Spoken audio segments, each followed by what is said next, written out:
할렐루야. 하나님은 살아계십니다. 우리 집분들과 인사합시다. 추석 명절이 되셨습니까? 하고 인사해 봅시다.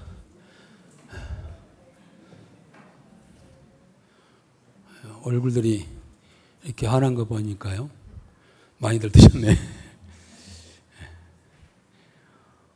우리 어기현 집사님 찬양 감사드리고요. 우리 반주에는 우리 이수연 집사님이었습니다. 항상 MR로만 하더니 생 라이브로 이렇게 찬양을 드렸는데요. 제가 착각인지 모르겠지만 우리 어기현 집사님 찬양을 들을 때마다 우리가 그 TV 프로에 보면 그 오디션 프로 있잖아요. 나온 사람들보다 나는 어기현 집사 훨씬 더 잘한 것 같아. 제 착각일 수가 있어요. 아닌가요? 목소리가 청아하고 깨끗하고 청아하고 영혼의 소리가 영혼이 깨끗하니까 목소리도 깨끗하게 해요. 또 오늘 또 그런 생각을 했습니다. 우리 가사도 참 은혜로운 가사 감사드리고요. 오늘 사실 시편 33편의 전체적인 내용이 오늘 찬양 드리는 가사의 내용이라고 할 수가 있겠습니다. 오늘 우리 성도들이 이 땅에 살아가면서 얼마큼 살아갈지 모르겠습니다만은 살아가면서 우리가 진정으로 해야 할 일들이 무엇일까?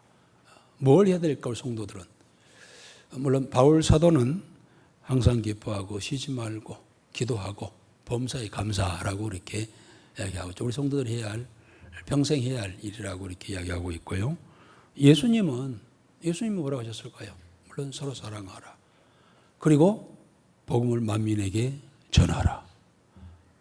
이게 우리 성도들이 이 땅에 살아가는 동안 평생 해야 할 일이다 라고 말씀을 하시죠. 근데 오늘 시편 33편에서 다윗은 뭐라고 했을까요? 다윗은 뭐라고 이렇게 이야기했을 것 같아요? 그래요. 제목이 그렇습니다만은 하나님을 찬양합시다. 평생 우리 일생 다 가도록 저를 찬양하면서 합시다 라고 이렇게 그 이야기예요. 물론 우리가 삶을 살다 보면 웃을 일도 많이 있겠고 하지만은요, 때로는 마음이 무너지고 낙심될 때도 있잖아요. 그럴 때 여러분들은 어떻게 하십니까?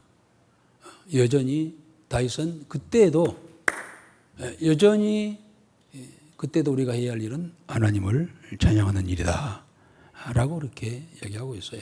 사실 찬양은요, 우리가 기분 좋다고 해서 하는 게 아니에요.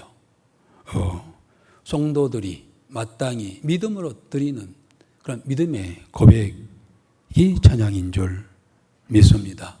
그래서 오늘 33편도 믿음의 찬양 이렇게 또한 제목을 붙여도 좋겠습니다.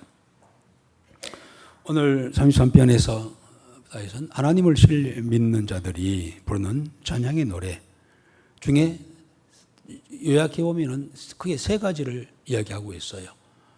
알아듣기 쉽게 말씀드리기 위해서 세 가지 것을 이렇게 요약을 한다면은요, 세 가지 것을 강조를 하고 있는데 먼저는 하나님을 찬양하라 합니다. 왜냐하면 하나님은 그 이유에 대해서는 좀 나오고 있죠. 11절까지 정직하고 진실하기 때문이시다. 두 번째는 경외하라. 하나님을 경외하라. 하나님을 경외한 자가 진정한 복된 자다라고 이렇게 이야기하고 있어요. 우리가 복 받기 위해서 우리가 복하지만은요, 진정한 복을 받기 위해서는 하나님을 경외하는 일이라는 겁니다. 신뢰한다는 이야기죠. 세 번째는 기다리라. 하나님 우리를 살피신다. 살피신다는 말은 보고만 계신다는 이야기 아니라 도우신다는 이야기입니다. 저 목이 좀 안 좋으니까요, 저기 음을 좀 높여줘요. 음을 좀. 우리를 살피시고 우리를 도우신다. 그러니 기다리라. 이야기를 오늘 시편 속에 하고 있습니다. 오늘 이 말씀을 함께 들으면서 다시 한번 우리 믿음이 새롭게 세워지고, 그리고 무엇보다도 하나님만을 바라보는 그런 은혜가 우리 모두에게 있어지기를 주의 이름으로 축복합니다. 자, 세 가지로 했습니다. 첫 번째가 뭐라 했습니까? 하나님을 찬양하라 라고 했어요. 1절부터 3절까지 우리가 읽었습니다만 다시 한번 그 의미를 가지고 입으로만 아니라면 네 그리고 심령이 한번 쓴다는 생각으로 3절까지 같이 읽도록 하겠습니다. 너희 의인들아 여호와를 즐거워하라. 찬송은 정직한 자들이 마땅히 할 바로라. 수금으로 여호와께 감사하고 열줄비파로 찬송할지어다. 새 노래로 그를 노래하며 즐거운 소리로 아름답게 연주할지어다. 그렇습니다. 의인들아 정직한 자들아 이렇게 이야기하고 있죠. 누구예요? 믿음의 사람들, 성도들을 이야기하고 있습니다. 이들에게 우리가 마땅히 해야 할 일은 하나님을 찬양하는 일이다. 찬양은 선택사항이 아니다. 마땅한 일이요. 꼭 해야 할 일이다. 찬양은 상황을 뛰어넘는, 물론 기쁨도 있지만 슬픔도 있고 우리 인생 속에, 그러나 그 모든 상황을 뛰어넘어서 해야 할, 성도들이 해야 할 일이 바로 찬양이다. 하되 수금으로 열두 비파로 모든 악기를 동원해서, 없으면 손뼉, 최고의 악기는 손뼉을 치면서라도 우리가 하나님을 찬양해야 한다 하는 겁니다. 믿음의 사람들이 해야 할, 상황을 뛰어넘어서 초월해서 드려야 할 그러한 일이 바로 하나님을 찬양하는 일이다라고 이야기하고 있습니다. 사실 근데 우리가 성도들이 살아가다가 믿음이 약해질 때가 있어요. 믿음이 약해지고 또 말씀이 들어오지 않는 때가 있어요. 상황이 어렵고 참 이상하죠. 힘들고 어려우면 더욱더 하나님 앞에 나가고 말씀 앞에 나가고 믿음으로 나가고 해야 될 텐데 이상하게 우리 인간이 그렇게 안 돼요. 그래서 말씀이 식어지고 믿음이 떨어지고 하면은요, 나타나는 특징이 뭘까요? 여전히 이때도 우리가 뭐 해야 되나요? 하나님을 높이고 찬양해야 될 텐데, 말씀이 약해지고 믿음이 떨어지면 나타나는 특징은요, 오만, 불만, 불평이에요. 건수만 있으면은 원망하고 불평하는 일이 우리 입술에서 삼성이 나타난다는 겁니다. 이스라엘 백성들이요, 출애굽 구원이죠. 그 종살이에서 구원해 주셨건만, 그러나 그들은 끝없이 원망과 불평에 40년을 보냈던 우리가 출애굽기, 레위기, 신명기서를 통하여서 봤잖아요. 그리고 결국 그들은요, 1세대들은요, 가나안 땅에 못 들어갔어요. 뭐 때문에 못 들어갔을까요? 원망불평. 원망불평 이유가 뭘까요? 말씀이 임해지고 믿음이 떨어지기 때문에. 그때도 여전히 우리가 찬양을 해야 할 텐데 그렇지 않았다는 거예요. 그들이 이스라엘 애굽에서 나와가지고 홍해 앞에 서가지고 섰을 때 장애물이 있다고 그들이 원망하고요. 그리고 뒤에 애굽의 병거가 쫓아왔잖아요. 그래서 하나님을 원망합니다. 우리 여기서 죽었다. 차라리 죽게 하려면 그 마른 땅에서 죽게 해야지. 다 물속에 수양시키려고 여기까지 데리고 왔어요 하면서 막 원망합니다. 그리고 홍해를 건넜습니다. 그 기쁨도 잠시, 먹을 물이 없어. 물이 없자 그들은 또 원망합니다. 그러니까 물은 먹었는데 이제 석수를 터뜨려서 먹을 것이 없어. 먹을 것 주세요. 먹을 것이 없어도 원망합니다. 그래서 하나님께서 매일 만나를 주셨습니다. 은혜죠. 그런데 또 맨날 이 식물성 떡만 준다고, 만나만 준다고 또 원망합니다. 고기 주시지 않는다고 원망합니다. 애따 먹으라 하면서 메추리를, 요즘은 닭고기라고 할 수 있죠. 닭고기를 줍니다. 네. 가다가 길이 험하다고 원망합니다. 저는 강약길을 다는 안 걸어봤습니다. 비행기 타고 봤습니다. 이렇게 봤더니요, 진짜 끝없는 광야예요. 모래, 돌멩이가 있는 원망할 만해요. 예. 멀다고 원망하고, 그 다음에 길이 험하다고 원망하고, 원망대장이에요. 그래서 하나님께서는 이들을 책망하시죠. 뭐라고 하신가요? 믿음이 없음을. 믿음이 없으면요, 원망, 불평이 나올 수밖에 없어요. 나오게 돼 있어요. 그러나 결국은 가나안 땅에 들어가지 못했다고 하는 사실입니다. 그러나 우리의 삶이 평안할 때도, 또한 눈물 가운데 있을 때도 하나님은 언제나 내 상황과 상관없이 찬양 받으시기에 합당한 분이신 줄 믿습니다. 그래서 다윗은요, 우리가 쭉 지금 33편입니다. 2편까지 올 때 얼마나 많은 시련과 고난이 있었습니까? 그러한 그가 지금 이야기하는 이야기예요. 여전히 그런다 할지라도 우리는 하나님을 찬양해야 할 일이 우리의 할 일이다 라고 그렇게 고면을 하고 있습니다. 그리고 3절에는 새 노래로 그를 찬양하며 즐거운 소리로 아름답게 연주할지어다. 단순하게 입술만이 아니라 모든 악기를 다 최선을 다해서, 정성을 다해서 찬양해야 한다는 그러한 말입니다. 새 노래라고 하는 것은 뭡니까? 새 노래란 새로 작곡된 그런 곡이라기보다는요, 매일매일 우리가 순간순간 매일매일 받은 은혜에 따라서 그 은혜에 맞는, 그 은혜에 따라 주어지는 그런 노래가 있다는 거예요. 그게 새 노래라는 겁니다. 오늘의 은혜에 필요한 그런 오늘의 찬양이 우리 입술에 늘 주어져야 될 줄 믿습니다. 여러분들은 요즘에 살아가면서 찬양하고 있습니까? 어떤 찬양을 하고 있습니까? 늘 새 노래로, 새 은혜에 의한 감사의 표현으로 찬양을 하고 있냐 이거예요. 다윗은 그것을 권면을 하고 있습니다. 그런데요, 찬양을 하라고 하는 이유가 뭘까요? 우리의 시선을 오히려 힘들고 어려울 때 찬양해야 해요. 왜 힘들고 어려우느냐? 힘들고 어려운 일만 보고 있기 때문에 힘들고 어려워요. 거기에서 시선을 하나님께 돌리라는 거예요. 어떤 분이 병원에서 만났습니다.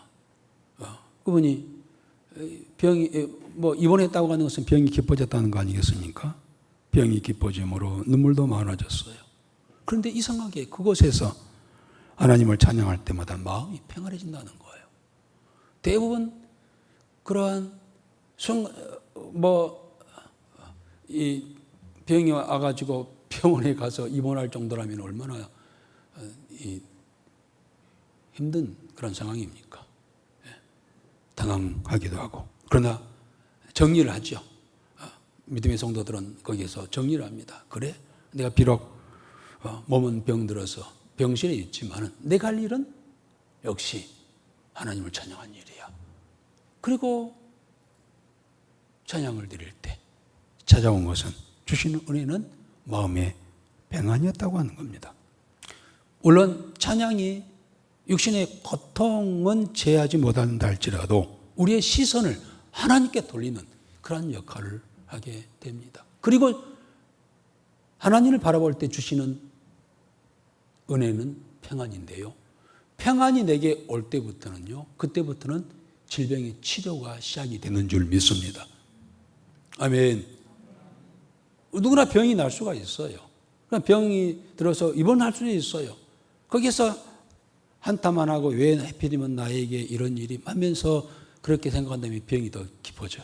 그러나 그곳에서 머리를 들어 하나님을 향하여 찬양을 드릴 때 하나님께서 주시는 그러한 은혜의 평안함이 찾아오고, 그 평안이 찾아오면은요, 그때부터 이 세균들이 이제 전쟁이 일어나요. 큰일 났네 하면서 세균들, 병균들이 불에 타고 성령이 불러 타고 하면서 치료가 되어지는 그런 시점이 바로 우리가 찬양될 때 주시는 참 평안을 시점으로 그러한 은혜가 있게 될 줄 믿습니다. 그래서 병든 병실에 가서 기도할 때요, 기도하고 나면은, 찬양하고 나면은요, 훨씬 빨리 나 그런 이야기를 많이 들어요. 목사님, 의사는 뭐 며칠간 이렇게 있으라고 했는데요. 있는데 금방 또 태어나라고 하네요. 뭐 이런 이야기를 들어요. 왜 그럴까요? 그분이 기도하며 찬양을 했어요. 그래서 그 속에 있는 이 병마가 떠나가게 되는 그런 역사가 있게 된 줄 믿습니다.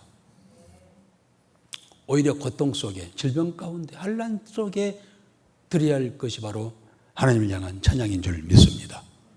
다윗은 그 이야기를 하고 있어요. 그러면 찬양을 받아야 할 이유, 우리가 또 그렇습니까? 알 것 같아서 다윗은 왜 우리가 하나님을 찬양해야 되느냐? 우리 4절부터 11절까지입니다. 자, 읽고 넘어갑시다. 읽고 진행합시다. 우리 4절부터 11절까지입니다. 다 같이 읽겠습니다. 여호와의 말씀은 정직하며 그가 행하시는 일은 다 진실하시도다. 그는 공의와 정의를 사랑하시며 세상에는 여호와의 인자하심이 충만하도다. 여호와의 말씀으로 하늘이 지음이 되었으며 그 만상을 그의 입 기운으로 이루었도다. 그가 바닷물을 모아 무더기같이 쌓으시며 깊은 물을 곳간에 두시도다. 온 땅은 여호와를 두려워하며 세상의 모든 거민들은 그를 경외할지어다. 그가 말씀하심에 이루어졌으며 명령하심에 견고히 섰도다. 여호와께서 나라들의 계획을 폐하시며 민족들의 사상을 무효하게 하시도다. 여호와의 계획은 영원히 서고 그의 생각은 대대에 이르리로다. 아멘. 아멘. 하나님께서 찬양을 받으실 이유는 차고 넘친다는 거예요. 한마디로. 뭐 하나 다 하면은 뭐 한정 없겠습니다. 차고 넘. 몇 가지만 이야기한다 할지라도 먼저는 4절에 보니까 여호와의 말씀은 정직하며 그 행사는 다 진실하도다. 그렇기 때문에 우리는 그 하나님을 찬양해야 한다는 겁니다. 하나님의 말씀, 하나님이 하시는 일은 다 진실하다는 겁니다. 하나도 거짓이 없다는 거예요. 하나님께서요, 인간이 범죄한 후에 우리에게 구원자를, 범죄한 인류에게, 인간에게 구원자를 보내시겠다라고 말씀하셨어요. 약속하셨죠. 그 약속대로 하나님께서는 그대로 이루어 주셨습니다. 말씀대로. 예수님을 이 땅에 보내셨잖아요. 2025년 전 이 땅에 하나님께서 말씀하신, 약속하신 그 약속이 이루어진 순간이었습니다. 그리고 그 예수님을 십자가에 죽으심으로 우리의 죄를 대속해 주셨습니다. 이를 통하여서 하나님께서는 그 말씀이 진실되다고 하는 것을 우리에게 보여주셨죠. 그리고 우리에게 영원한 생명을 주시기 위해서 3일 만에 부활을 하셨습니다. 그리고 그를 믿는 자들마다 그 부활의 영을, 부활의 생명을 우리에게 주셨습니다. 그리고 다시 오신다라고 약속을 하셨습니다.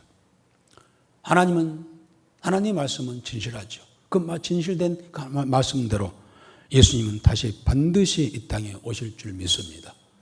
이 땅에 하나님의 나라가 이루어질 겁니다. 천지는 없어져도 하나님의 말씀은 없어지지 아니하죠. 하나님은 정직하며 진실하셔서 반드시 이루셨고 이루시고 계시며 이루어질 거라고 하는 겁니다. 믿으면 아멘. 이게 믿는 자들의 믿음의 내용입니다. 여러분, 세상은 변합니다. 사람도 변하고 사람의 말도 변하고 약속한 것도 변심합니다. 변합니다. 그러나 결코 하나님은 변하지 아니하신 분이심을 우리는 믿고 그 믿음을 살아가는 자가 성도인데, 그러니 우리는 그 하나님을 찬양하는 것이 마땅치 않냐고요. 두 번째는 6절입니다. 왜 우리 하나님을 찬양해야 할 것인가? 하나님은 이 천지 만물을 창조하셨다는 겁니다. 여호와의 말씀으로 하늘이 지음이 되었으며 그 만상을 그의 입기운으로 이루었도다. 한마디로 세상을 창조하셨어요. 창조자예요. 주인이십니다. 그 가운데 저와 여러분들, 우리 인간을 우리 부모는 나를 낳으셨지만 나를 지으신 분은 하나님이십니다. 하나님은 나를 지으신 분이십니다. 나를 낳으신 그 부모를 우리는 공경해야 합니다. 부모를 높여야 됩니다. 그게 자식된 도리죠. 그러듯이 우리를 지으신 하나님을 마땅히 높이고 공경하며 경외하며 찬양하는 것은 마땅한 일인 줄 믿습니다. 아멘. 세 번째입니다. 세 번째는요, 10절이죠. 여호와께서 나라들의 계획을 쇠하시며 민족들의 사상을 무효하게 하시도다. 참 정말 세상을 보면은요, 참 난리 법석이 아니에요, 진짜. 법석이란 말은 불교 용어인데 난리 법석. 예. 아주 볼만해요. 이 세상이 어디라는 거 참 어떻게 보면은 거기에 계속 수시선을 집중하면은요, 죄송합니다. 미칠 것 같아. 돌아버릴 것 같아. 세상이 하도 이상이 돌아가. 그러나 믿음의 눈으로 보면 웃기도 않아. 참 무섭다. 참 저들이 무섭다. 권력이라는 게 뭔지. 참 저들이 참 지혜롭고 똑똑하다고 하는데 얼마나 갈 것인지. 왕의 권세, 나라의 정책, 또 기업의 전략도 하나님 앞에서는 아무 힘이 없다고 하는 사실을 우리가 인정해야 합니다. 왜냐하면 하나님은 세상의 모든 계획 이에, 모든 세상의 것들의 계획 이에, 권력 이에 군림하신 분이 하나님이신 줄 믿습니다. 그랬잖아요, 10절에. 나라들의 계획을 폐하시며 민족들의 사상을 무효하게 하시도다. 결국 하나님의 뜻만이 영원하게 될 거라는 거예요. 이 사실 우리는 시야를 넓혀서 봐야 해요. 이것을 보는 자가 하나님을 찬양하게 되는 겁니다. 현실만 보면은요, 원망불평, 불안, 초조함, 난리법석, 아이고, 의욕이 있지 않아요. 여러분, 역사를 히스토리라고 하잖아요. 히스토리. 그의 이야기입니다. 누구의 얘기일까요? 바로 천지 만물을 창조하신 하나님의 이야기인 줄 믿습니다. 이 역사, 히스토리, 이 역사는 하나님의 것이에요. 하나님이 주관해 가신다고 하는 사실입니다. 역사를 움직이는 이는 사람이 아니에요.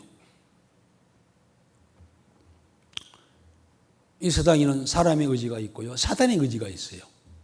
그러나 사람의 의지나 사단의 의지 이에 하나님의 의지가 있다고 하는 사실입니다. 하나님의 의지는요, 사람보다, 사단보다 더 강하다고 하는 사실입니다. 하나님은 절대 주권을 가지고 이 세상을 다스리시고 계신 줄 믿습니다. 물론 궁극적인 역사의 정착력은 구원이죠.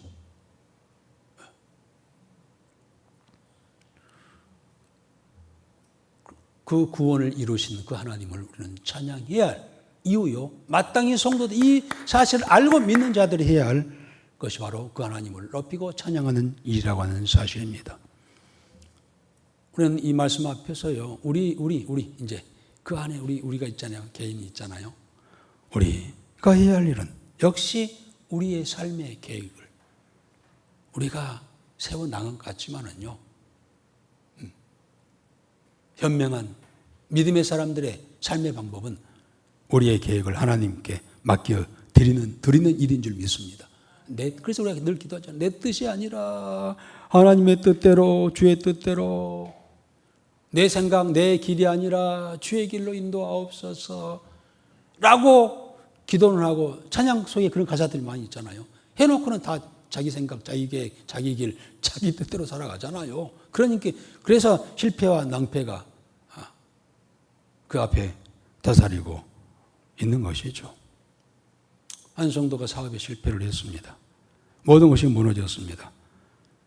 그리고 그렇게 기도합니다. 그는 하나님, 제 계획은 끝났지만, 실패했지만 이제부터 주의 계획이 이루어질 것을 믿습니다. 주의 계획은 여전히 유효한 줄 믿습니다. 그렇게 진실로 기도합니다. 그리고 그 기도 후에 다시 그가 일어났습니다. 그는 이전보다 더 겸손한 신앙으로 하나님 앞에서 그 삶을 이끄신 대로 살아갔습니다. 하나님의 말씀대로 계획대로 신실하게. 왜냐하면 그게 성공의 비결이기 때문에, 승리의 비결이기 때문에 겸손히 그 앞에 인도함을 따라 말씀을 따라 살아가는 겁니다. 저도 목회 이제 30년 되는데요. 결국 뭐냐? 우리 성도들을, 저는 여러분들을 정말 주 앞으로 한 걸음 한 걸음 선한 길, 복된 길, 구원의 길로 인도해야 할 그런 책임이 있잖아요. 그러나 내가 할 수 있는 것은 아니에요. 목사가 해보려고 됐어. 어떻게 안간힘을 다해서 막 화도 내보고 힘쓰고 애쓰고 해보았지만은 그것보다는 하나님의 말씀에 인도함을 받게 하는 것이 목사가 일이다. 제가 늘 이야기하잖아요. 기차가 2레일 2로 올라 있을 때 평안히 소리 없이 목적지까지 갈 수 있잖아요. 오늘 우리 인생의 길도 마찬가지예요. 2레일이 있어요. 말씀과 기도죠. 말씀과 기도 위에 우리 삶을 올려놓으면은요, 갈 텐데, 보니까 다 탈선되어 있어. 말씀은 말씀대로, 기도도 하지 않고, 나는 나대로 가는 거예요. 그게 탈선이죠. 삶이 다 탈선 상태에 있어. 말씀을 전 상관없어. 말씀을 읽을 때, 들을 때는 그런가 봐. 라고 했다가 여전히 내 생각, 내 뜻대로 살아가는 거예요. 이건 아니다. 그래서 말씀 위에, 기도 위에 우리의 삶을 올려놓도록 해야 되겠다. 그래서 우리가 말씀의 적용, 말씀대 한 주간 살아갑시다. 안 되니까 훈련시키는 거예요. 발표하도록 하고 어떻게 살았느냐고 막 다구치면서 진짜 말씀 위에다가 삶을 놓고 한 주간 살아갔습니까? 들은 말씀 위에 은혜 받았다고 한다면 그 말씀 위에 그렇게 살아갔습니까? 자꾸 다구치고 묻고 하도록 하고 하는 거잖아요. 왜냐하면 다 탈선되어 있어. 그러니까 자기 탈선된 기차 밀고 가고 끌고 가면 얼마나 힘들겠습니까? 그냥 그 말씀 위에 쫙 올려놓고 가면은 참 평안할 텐데. 다윗은 그 삶을 살았습니다. 그렇기 때문에 이런 이야기를 하는 것이죠. 하나님 말씀은 정직하고 진실하다. 절대 변함이 없다. 그러니 그 하나님 앞에 우리가 찬양하면서 나가자 라고 고면을 하고 있습니다. 세 번째는 우리가 두 번째죠. 하나님을 경외하자. 12절부터 19절까지입니다. 이유는 하나님을 경외한 자가 복이 있기 때문이다. 우리 12절, 19절 이 말씀 속에 읽으면서요, 그냥 읽지 말고 하나님을 경외하는 것이 도리요 하나님을 경외한 자에게 복이 있다고 하는데 무슨 말씀입니까? 한번 찾아보면서 말씀을 읽겠습니다. 12절부터 19절까지 같이 읽겠습니다. 여호와를 자기 하나님으로 삼은 나라 곧 하나님의 기업으로 선택된 백성은 복이 있도다. 여호와께서 하늘에서 굽어보사 모든 인생을 살피시며 곧 그가 거하시는 곳에서 세상의 모든 거민들을 굽어 살피시는도다. 그는 그들 모두의 마음을 지으시며 그들이 하는 일을 굽어 살피시는 이로다. 많은 군대로 구원 얻은 왕이 없으며 용사가 힘이 세어도 스스로 구원하지 못하는도다. 구원하는 데에 군마는 헛되며 군대가 많다 하여도 능히 구하지 못하는도다. 여호와는 그를 경외하는 자 곧 그의 인자하심을 바라는 자를 살피사 그들의 영혼을 사망에서 건지시며 그들이 굶주릴 때에 그들을 살리시는도다. 아멘, 아멘. 그렇습니다. 하나님을 경외하는 자에게 주어지는 복이 됩니다. 12절에 여호와를 자기 하나님으로 삼는 나라 곧 하나님의 기업으로 선택된 백성은 복이 있도다라고 말씀하고 있습니다. 하나님을 여호와를 하나님으로 섬기는 그런 나라, 복된 나라요. 또 하나님께서 기업으로 선택된 나라는 지정된 나라는 복된 그런 나라는 겁니다. 복된 사람이고요. 여러분, 미국은요, 하나님을 사랑하는 나라가 되었습니다. 그랬을 때 짧은 역사 속에 큰 복을 주셨습니다. 미국 대통령은요, 대통령이 되면은요, 성경 위에 손을 얹었습니다. 하나님 앞에 선서를 합니다. 우리가 마치 결혼식 때 신랑 신부에게 손을 성경 위에 놓고 이렇게 다짐하고 보호됨을 선서하는 것처럼 미국은 대통령이 하나님 앞에 선서를 합니다. 그런 나라입니다. 그들의 사용하는 지폐 달러에도요, 우리는 하나님을 신뢰한다 라고 돈에다가 써놨어. 하나님을 신뢰하는 나라. 그러니 하나님께서 귀히 여기지 아니하겠습니까? 그들에게 복 주시지 않겠냐는 겁니다. 여러분, 우리가 사는 이 남한과 북한, 그러니까 비교해 보면은요, 남한은 어쨌든 경제적으로 잘 살아요. 복음이 들어가는 나라의 특징이 제일 먼저요, 경제적인 부흥이에요. 쉽게 말하면 잘 먹고 잘 살아요. 그런데 남한은 발전했지만 북한은 못 사는 나라가 되었습니다. 여러 가지가 있겠습니다만은 가장 큰 것은 남한은 그야말로 외국 사람들이 한국에 밤에 비행기 타고 김포 쪽으로 내릴 때요, 논란 나잖아요. 온통 이 바다에 빨간 불이 불바다가 되어 있어요. 보니까 내려서 보니까 교회마다 꼭대기에 세워진 십자가, 빨간 십자가 불이었어요. 깜짝 놀란다고 하잖아요. 남한은 하나님을, 여호와를 자기 하나님으로 삼았기 때문입니다.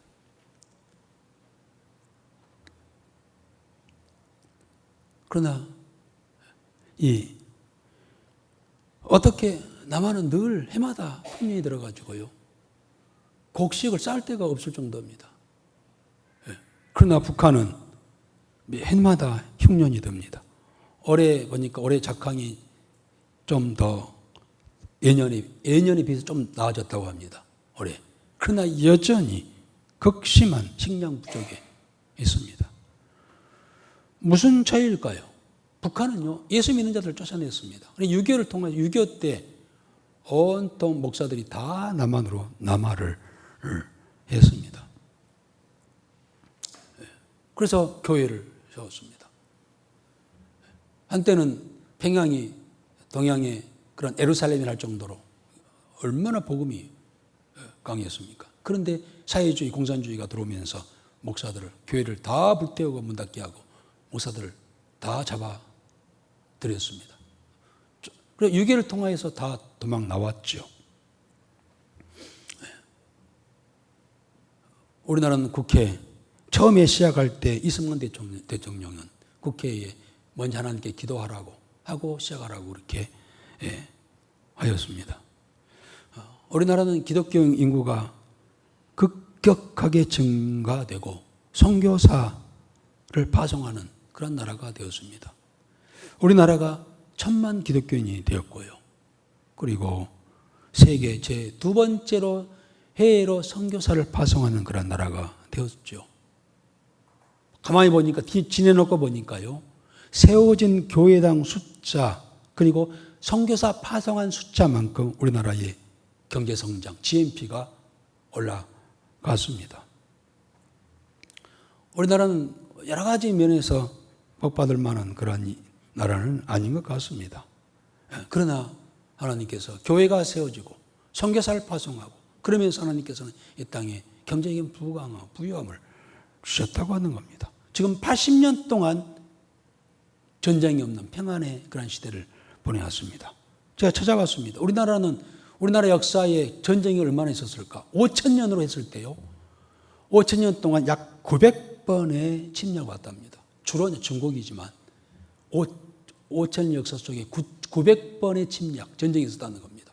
그 다음에 그러면 몇 년 만에 한 번씩 전쟁이 있었다는 겁니까? 5년 반마다 전쟁이 있었어요. 내란이, 어떤 외침이라든지 이러한 난리가 있었어요. 그러나 지금 80년 동안 평화가 지속되어지고 있습니다. 세계 10대 그러한 경제 강국이 되었습니다. 여호와를 자기 하나님으로 삼는 나라 곧 하나님의 기업으로 선택된 백성은 복이 있도다 라고 그렇게 말씀합니다.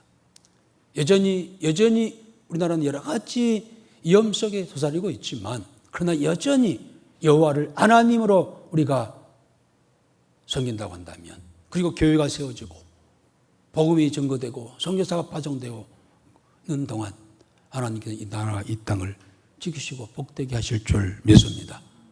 우리 개인도 마찬가지예요. 진정 여호와를 하나님으로 나의 주인으로 삼고 살아가는 자들은 하나님 책임지시고 그의 앞길을 특별히 경제적인 그러한 부흥의 은혜를 주고 주시는 줄 믿습니다. 그런데 요즘에 보니까요, 우리나라에 반기독교 세력이 많이 늘어나고 있어요. 뭔가 이제는 우리나라 쇠퇴의 길이 들어왔다라는 그런 징조입니다. 물론 우리 기독교인들이요, 욕을 먹고 있어요. 거기에 대한 철저히 회개해야 되겠지만 결코 하나님을 여기서는 안 된다고 하는 겁니다. 왜냐하면 이 말씀 때문에 그렇죠. 여호와를 자기 하나님으로 삼는 나라 곧 하나님의 기업으로 선택된 백성은 복이 있기 때문에 그렇다고 하는 겁니다. 우리 개인도 마찬가지입니다. 내 계획, 내 능력, 사람을 의지하지 말고 오직 하나님께 소망을 두고 그분이 지켜주시고 공급하시며 구원의 은혜를 받고 누리는 그러한 은혜가 있어지기를 주의 이름으로 축복합니다. 우리 18절 19절에 보면은요, 하나님을 경외하는 자에게 주신 복 중에 하나가 그렇게 약속합니다. 18절 19절에 그를 경외하는 자 곧 그의 인자하심을 바라는 자를 살피사 그들의 영혼을 사망에서 건지시며 그들이 굶주림 때 그들을 살리시는도다. 아멘. 경외하는 자 하나님이 살피신다는 겁니다. 살피신다는 것은 그냥 보고만 계신다는 것이 아닙니다. 그 형편을 알고 그들의 눈물을 기억하시고 그리고 거기에 적절한 때에 도우시는 은혜가 있게 된다는 그런 말씀이요, 약속의 말씀인 줄 믿습니다. 할렐루야. 우리 남은 평생 주를 경외하는 우리 모든 삶이 되어지기를 주의 이름으로 축복합니다.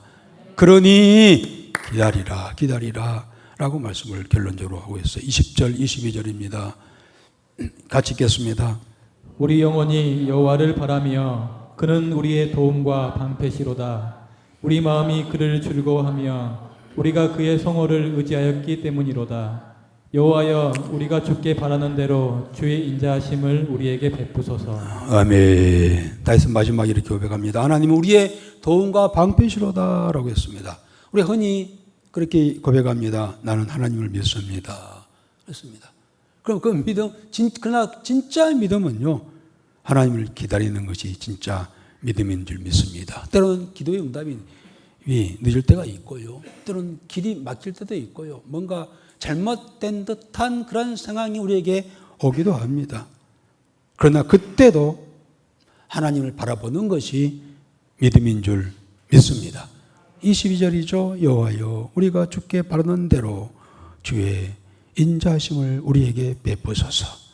이 고백은 단순한 우리의 기대, 소망이 아니라 믿음의 고백, 신뢰의 고백인 줄 믿습니다. 하나님은 결코 우리를 실망시키지 않으시는 분이신 줄 믿습니다. 그분의 약속대로 반드시 인자하심을 베푸시는 그 하나님이십니다. 지금 어떤 환경 속에 있습니까? 환경이 불안할수록 우리는 하나님께 시선을 고정해야 할 줄 믿습니다. 세 가지 요약을 했다고 했죠. 세 가지입니다. 그러니 우리는 하나님을 찬양하자, 경외하라, 기다리라. 찬양할 이유가 뭡니까? 하나님은 정직하시고 신실하시기 때문이다. 경외해야 할 이유는 뭡니까? 그를 경외한 자들에게 하나님께서는 복을 주시기 때문이다. 기다리라. 그것은 우리를 살피실 뿐만 아니라 우리를 도우신 하나님이시기 때문에 그렇다고 하는 겁니다. 자, 이 믿음을 가지고 주신 은혜 속에 새 노래를 부르며 한 걸음 한 걸음 하루하루 나아가 승리하는 우리 모든 성도들이 되어지기를 주의 이름으로 축복합니다. 아버지 하나님, 오늘 우리가 찬양과 하나님을 경외하며 소망의 사람으로 다시 서게 하시니 감사를 드립니다. 때론 우리의 계획이 무너질 때에도 여전히 주의 말씀은 서 있음을 믿습니다. 아버지 하나님이여, 우리의 영혼이 주를 바라보나이다. 우리의 도움과 방패가 되시는 주님, 주의 인자하심을 우리 가정과 교회와 이 나라 위에 베풀어 주옵소서. 한 주간도 이 말씀 위에, 약속 위에 승리한 우리 모든 성도들 되게 하옵소서. 예수님의 이름으로 기도드리옵나이다. 아멘.